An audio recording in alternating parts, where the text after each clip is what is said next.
আজকে আমি পনিরের একটা ভীষণ সুস্বাদু দারুণ টেস্টি একটা রেসিপি বানাবো। খানিকটা পনির টিক্কার মতনই, কিন্তু আমি বানাবো একদম ঘরে যা আপনি হাতের কাছে পাবেন সেসব দিয়েই বানাতে পারবেন, আর খেতে ভীষণ ভালো হবে। আজকে আমার পনিরটা ভীষণ সফট।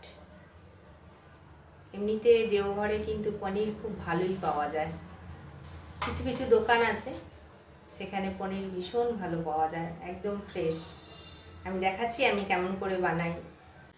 একটা পনিরের ফিউশন বানাচ্ছি। আমি দই ফেটিয়ে নিয়েছি, 1.5 কাপ দই ছিল, তারপর রোস্টেড বেসন দিচ্ছি।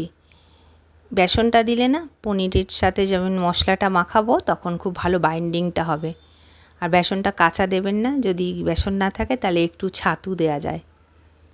পেঁয়াজ কুচানো দিলাম, ডাইস করে আমি কেটেছিলাম পেঁয়াজটা, একদম মিহি কুচানো নয়।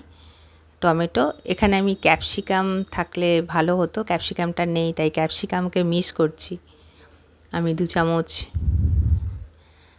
গোলমরিচের গুঁড়ো দিয়েছি, আর আদা রসুন আর কাঁচা লঙ্কার পেস্টটা দিচ্ছি। এটা আগে ভালো করে মশলাটা ভালো করে মাখিয়ে নিই, তারপর আমি পনিরটা অ্যাড করব। পনিরটা মশলার সাথে ভালো করে মেখে নিয়ে যে ম্যারিনেট করে বেশিক্ষণ রাখার দরকার নেই, সাথে সাথেই রান্নাটা করা যাবে। এটা সত্যি একটা ফিউশন রেসিপি, যেটা পনির টিক্কা বাটার পনির দুটোর মিশ্রণ আমি বানিয়েছি। খেতে কিন্তু দুর্দান্ত হয়েছিল।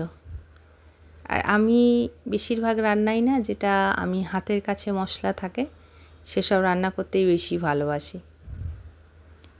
এবার ফ্রাইং প্যানে আমি 1 চামচ বাটার প্রথমে গরম করে নিয়ে এই পনিরটা দিয়ে দিলাম। পনিরটা 1/2 চামচ কাশ্মীরি শুকনো লঙ্কার গুঁড়ো দিয়েছিলাম, একটু ভালো করে ওপিট ওপিট করে কষিয়ে নিয়েছি। আলাদা ফ্রাইং প্যানে আমি প্রথমে একটু গোটা গরম মশলা দিয়ে পেঁয়াজটা ভালো করে লাল করে নিয়েছি, তারপর টমেটোর পেস্ট দিয়ে একটু কষিয়ে নিলাম।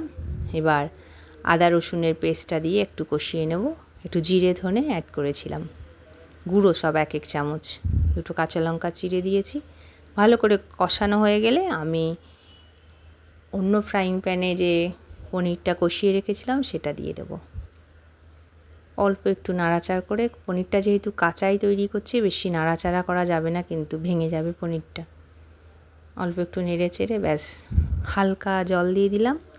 এটা তো গ্রেভিটা একটু থিক গ্রেভি হয়ে যাবে যেহেতু বেসন আছে। এবার উপর থেকে একটু বাটার দিয়ে দিলাম, ব্যাস আমার পনিরটা রেডি।